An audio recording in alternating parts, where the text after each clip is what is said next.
नमस्कार दोस्तों, कैसे हैं आप सब। बृहस्पतिवार की प्रथम कहानी मैं आपको पहले सुना चुकी हूँ।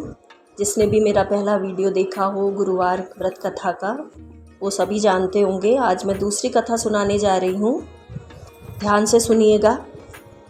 एक दिन इंद्र बड़े अहंकार से अपने सिंहासन पर बैठे थे और बहुत से देवता, ऋषि, गंधर्व, किन्नर आदि सभा में उपस्थित थे।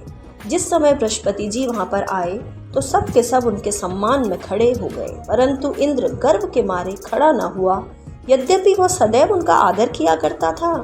बृहस्पति जी अपना अनादर समझते हुए वहां से उठकर चले गए। तब इंद्र को बड़ा शोक हुआ कि देखो, मैंने गुरु जी का अनादर कर दिया, मुझसे बड़ी भारी भूल हो गई। गुरु जी के आशीर्वाद से ही मुझको यह वैभव मिला है, उनके क्रोध से यह सब नष्ट न हो जाए, इसलिए उनके पास जाकर उनसे क्षमा मांगनी चाहिए, जिससे उनका क्रोध शांत हो जाए और मेरा कल्याण हो। ऐसा विचार कर इंद्र उनके स्थान पर गए। जब बृहस्पति जी ने अपने योग बल से यह जान लिया कि इंद्र क्षमा मांगने के लिए यहाँ आ रहा है, तब क्रोधवश उनसे भेंट करना उचित न समझकर अंतर्धान हो गए। जब इंद्र ने बृहस्पति जी को घर पर न देखा, तब निराश होकर लौट आए। जब दैत्यों के राजा वृषवर्मा को यह समाचार विदित हुआ, तो उसने अपने गुरु शुक्राचार्य की आज्ञा से इंद्रपुरी को चारों तरफ से घेर लिया। गुरु की कृपा न होने के कारण देवता हारने व मार खाने लगे। तब उन्होंने ब्रह्मा जी को विनय पूर्वक सब वृत्तांत सुनाया और कहा कि महाराज, दैत्यों से किसी प्रकार बचाएं। तब ब्रह्मा जी कहने लगे कि तुमने बड़ा अपराध किया है जो गुरुदेव को क्रोधित कर दिया।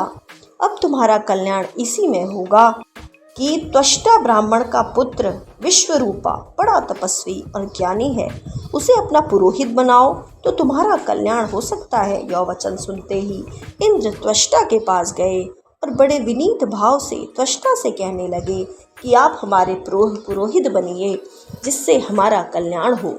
तब त्वष्टा ने उत्तर दिया कि पुरोहित बनने से तपोबल घट जाता है, परंतु तुम बहुत विनती करते हो, इसलिए मेरा पुत्र विश्वरूपा पुरोहित बनकर तुम्हारी रक्षा करेगा। विश्वरूपा ने पिता की आज्ञा से पुरोहित बनकर ऐसा यत्न किया कि हरि इच्छा से इंद्र वृषवर्मा को युद्ध में जीतकर अपने इंद्रासन पर स्थित हुआ। विश्वरूपा के 3 मुख थे। एक मुख से वह सोमपल्ली लता का रस निकाल कर पीते थे, दूसरे मुख से वह मदिरा पीते और तीसरे मुख से अन्नादि भोजन करते। इंद्र ने कुछ दिनों उपरांत कहा कि मैं आपकी कृपा से यज्ञ करना चाहता हूँ। जब विश्वरूपा की आज्ञा अनुसार यज्ञ आरंभ हो गया, तब एक दैत्य ने विश्वरूपा से कहा कि तुम्हारी माता दैत्य की कन्या है, इस कारण हमारे कल्याण के निमित्त एक आहुति दैत्यों के नाम पर भी दे दिया करो तो अति उत्तम बात है। विश्वरूपा उस दैत्य का कहा मानकर आहुति देते समय दैत्य नाम भी धीरे से लेने लगा। इसी कारण यज्ञ करने से देवताओं का तेज नहीं बढ़ा। इंद्र ने यह वृत्तांत जानते ही क्रोधित होकर विश्वरूपा के 3 सर काट डाले। मद्यपान करने से भंवरा, सोमपल्ली पीने से कबूतर और अन्न खाने से मुख से तीतर बन गया। विश्वरूपा के मरते ही इंद्र का स्वरूप ब्रह्म हत्या के प्रभाव से बदल गया। देवताओं के 1 वर्ष पश्चात ताप करने पर भी ब्रह्म हत्या का वह पाप न छूटा, तो सब देवताओं के प्रार्थना करने पर ब्रह्मा जी बृहस्पति जी सहित वहां आए। उस ब्रह्म हत्या के 4 भाग किए, उनमें से 1 भाग पृथ्वी को दिया। इसी कारण कहीं कहीं धरती ऊंची नीची और बीज बोने के लायक भी नहीं होती। साथ ही ब्रह्मा जी ने यह वरदान दिया कि जहां पृथ्वी में गड्ढा होगा, कुछ समय पाकर स्वयं भर जाएगा। दूसरा वृक्षों को दिया, जिससे उनमें से गोंद बनकर बहता है। इस कारण गूगल के अतिरिक्त सब गोंद अशुद्ध समझे जाते हैं। वृक्षों को यह वरदान दिया कि ऊपर से सूख जाने पर जड़ फिर फूट जाती है। तीसरा भाग स्त्रियों को दिया। इसी कारण स्त्रियां हर महीने रजस्वला होकर पहले दिन चांडालिनी, दूसरे दिन ब्रह्मघातिनी और तीसरे दिन धोबिन के समान रहकर चौथे दिन शुद्ध होती हैं और संतान प्राप्ति का उनको वरदान दिया।